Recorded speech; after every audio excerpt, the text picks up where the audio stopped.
அதை பத்தி கவலையே படாம எவ்வளவு சாப்பிட முடியுமோ அவ்வளவு சாப்பிடுவோம்.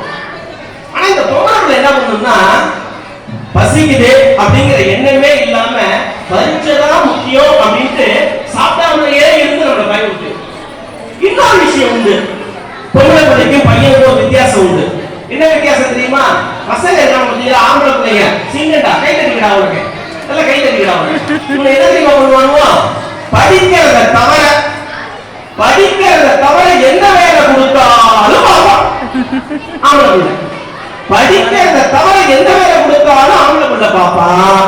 படிக்கிறேன்னு சொல்லிட்டு ஒரு வேலையும் பார்க்கறது இல்லை இந்த பொம்பளை பிள்ளைங்க.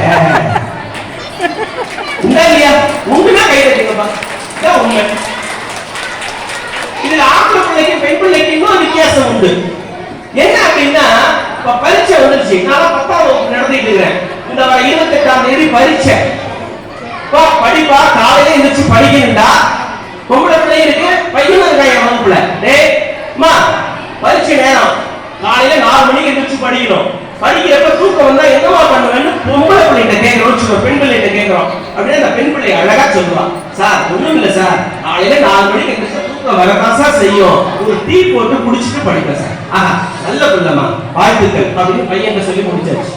அடுத்து இந்த பசங்க பக்கம் திரும்பினாலே ஒரு பயமா இருந்துச்சு. அவனை பார்த்து கேட்டே, காலையில எந்திரிக்கிறப்ப படிக்கிறப்ப தூக்கம் வந்தா என்னடா பண்ணுவ அப்படின்னு கேட்டேன்.